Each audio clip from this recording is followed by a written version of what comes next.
Sebelum kalian lanjut nonton video ini, subscribe YouTube channel Persada Wadah TV dan aktifkan lonceng notifikasinya. Jangan lupa like, comment, and share ke seluruh dunia. Persada Jaya, Persada Mendunia. Assalamualaikum warahmatullahi wabarakatuh. Bismillahirrahmanirrahim. Assalamualaikum warahmatullahi wabarakatuh. Innalhamdulillah nahmaduhu wa nasta'inuhu wa nastaghfiruh wa na'udzu billahi min syururi anfusina may yahdihillahu fala mudhillalah wa may yudhlilhu fala hadiyalah. Asyhadu an la ilaha illallah wa asyhadu anna Muhammadan abduhu wa rasuluh. Pertama-tama, mari kita panjatkan puja dan puji syukur kita kepada Allah Subhanahu wa Ta'ala yang telah memberikan kita nikmat sehat, iman sampai saat ini. Salawat serta salam, mari kita curahkan kepada Nabi kita, Nabi Muhammad SAW, yang telah membimbing kita dari zaman jahiliyah menuju zaman terang benderang sampai saat ini. Di sini, saya akan membawakan kultum yang berjudul Kisah Sahabat Nabi yang Memimpikan Neraka. Pada zaman Rasulullah SAW, jika para sahabat yang mulia bermimpi, mereka akan segera menceritakannya kepada baginda Nabi.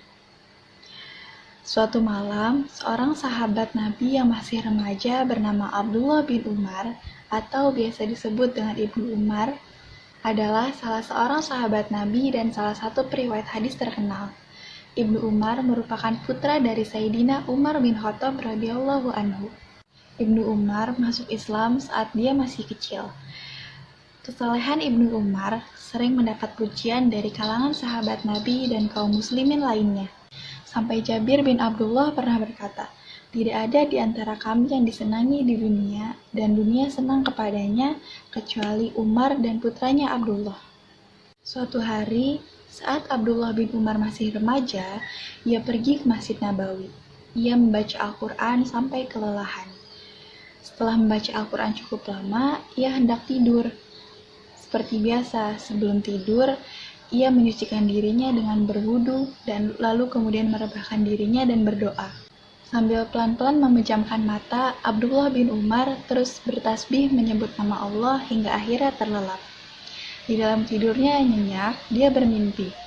Di dalam mimpinya, Abdullah bertemu dengan dua orang malaikat. Tanpa berkata apapun, dua malaikat itu langsung memegang kedua tangan Abdullah dan membawanya ke neraka. Di dalam mimpinya, neraka itu bagaikan sumur yang menyalakan api berkobar-kobar. Luar biasa panasnya. Di dalam neraka itu, ia melihat orang-orang yang telah dia kenali. Ia melihat orang-orang yang telah ia kenali itu sedang menanggung siksaannya yang tiada tara pedihnya.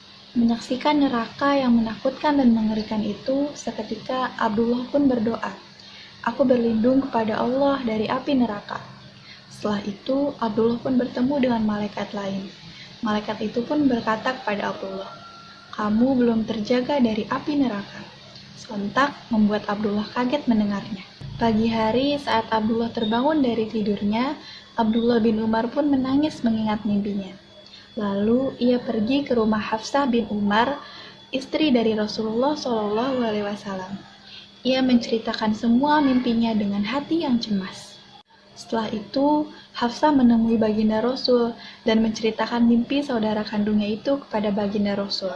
Mendengar cerita Hafsah, seketika Rasulullah pun bersabda, "Sebaik-baik lelaki adalah Abdullah bin Umar kalau dia mau melaksanakan sholat malam." Mendengar sabda tersebut, Hafsah pun bergembira. Ia langsung menemui adiknya dan bercerita, "Nabi mengatakan bahwa kau adalah sebaik-baik lelaki jika kau mau melaksanakan sholat malam." Dalam mimpi itu, malaikat yang kau temui berkata, "Kau belum terjaga dari api neraka. Itu karena kau belum melaksanakan sholat tahajud. Jika kau ingin terselamatkan dari api neraka, dirikanlah sholat tahajud setiap malam.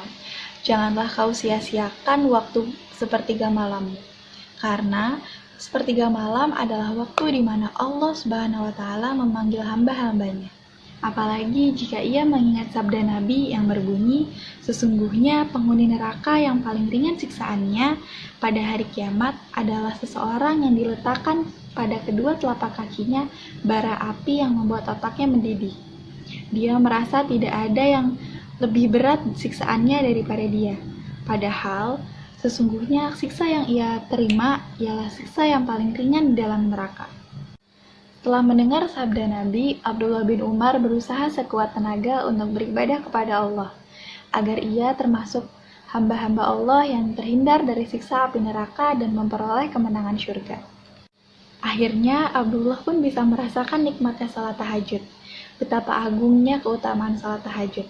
Tidak ada yang lebih indah dari saat-saat ia sujud, menangis, dan memohon kepada Allah pada malam hari. Tepat usianya 13 tahun, Abdullah bin Umar menyertai ayahnya Umar bin Khattab dalam perang Badar. Namun, Rasulullah Shallallahu Alaihi Wasallam menolaknya. Rasulullah tidak menganjurkan Abdullah yang masih berusia 13 tahun itu untuk ikut perang bersamanya. Setelah Rasulullah wafat, Ibnu Umar ikut serta dalam perang Yarmuk dan menaklukkan Mesir. Sekian dari saya, kurang lebihnya mohon maaf. Billahi taufiq wal hidayah. Wassalamualaikum warahmatullahi wabarakatuh.